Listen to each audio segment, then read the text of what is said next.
Hello, everyone. This is Janet from Mixed Media Mama. I just want to come to you today and show you another one in my Naked Series journals. I mean, why I call them the Naked Series journals is that it really does not have any ephemera in the pages. It is just within the front cover and the back cover. That's where the little decorating or the text spots.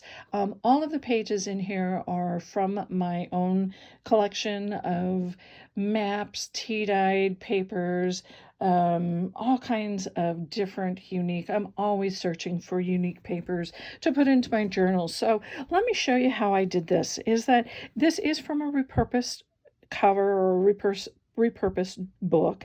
I just cleaned it up a little bit. It just is, it's beside the Bonnie Briar bush. It just is so cool. I loved the colors of it all, the faux leather, and it was just in really good condition. I did reinforce the spine, which I usually always do. It is a 2 signature, lots of room to grow fat. And it's just as nice. It is just a nice little book. And each one of my journals that I make, whether it is a naked, semi-naked, or fully loaded, each of them has its own style, and you'll see the style in this one. So right at first is that I just really put a nice little text spot there. It's just a little, and you can have a nice, and of course, I put my card there. Right out of the chute, I just put a really old vintage map. I just thought it was very fitting and a nice color scheme. I thought it was really neat. Now, you may say, well, I can't really write or put pictures on it. Oh yeah, you can. Just take a nice little black marker and just start writing, and you'll see all of these pieces of paper, some vintage ledger payroll records, and just some nice tea dyed, coffee dyed, some colored coffee dyed. You can just put photos in here, little tuck spot there, all kinds of different things. This one specifically is for writing, is for journaling, and you'll see as I get into the middle of it. It's just a nice vintage photo, I thought, from a magazine, actually from a book that I had, and I just tore that. I just thought the little boy was having sailing his little boat. I thought that was so cool. Dictionary pages, some shorthand pages, a lot of writing spaces. And here on these shorthands or on pages that you don't think that you can write, just glue a little piece of writing paper on it and write on it, or just take a black marker and just write over it. There's just endless ways. Okay, here is, I did do a little tuck because we're getting to the center of the first signature, and here's a little tuck. You can just go ahead, if you have something you want to tuck in, you can just set it right there. I just love how the coffee dyeing turned out. Really nice, really. That's what happens when you have vintage papers, as many times I do. It really turns out to be very nice. Okay, here's the little surprise. I always call it a surprise. This is called I know there's probably a better term to it, but it is more like a writing board. It's very, very sturdy, very thick.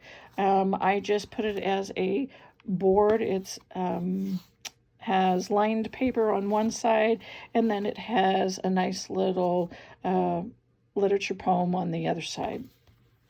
And so basically how this works is that if you want to write on this green piece of paper, or let's here, instead of trying to follow along, you can just stick it right underneath there. It's a nice hard surface to write on, and then you can just go ahead and keep on.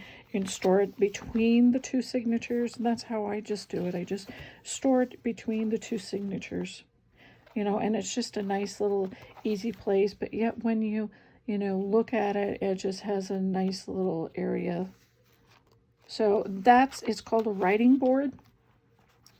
And so that was just an added addition to it. I just love the colors of that old vintage map.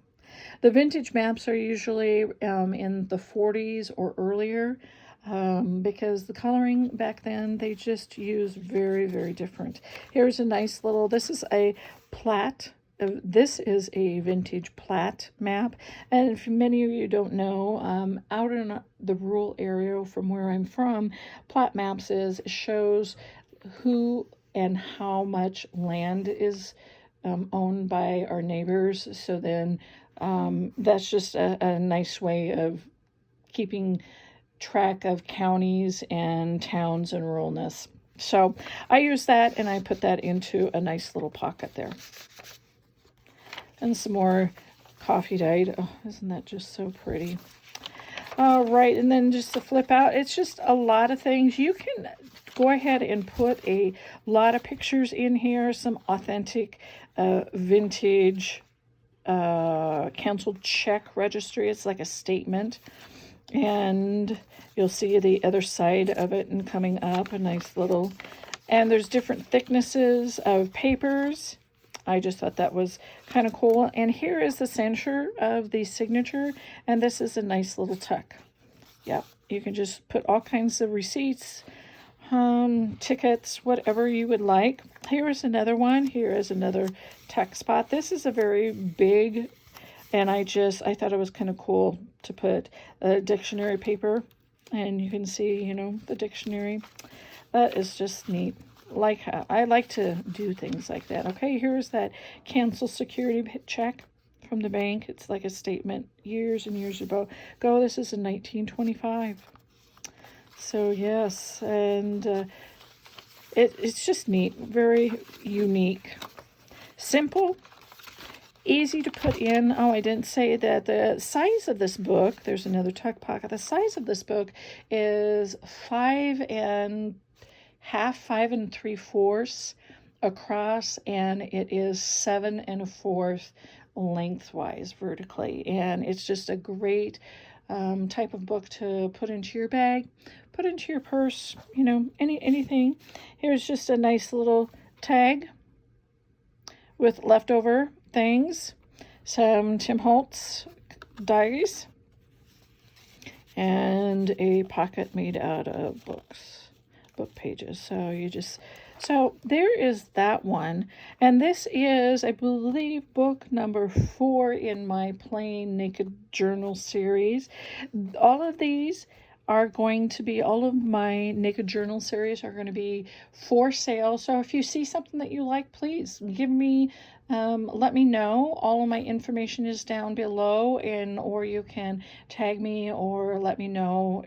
DM me anywhere you can. Like and subscribe. Thank you very much, everyone. Have a great day. We'll see you next time. Bye.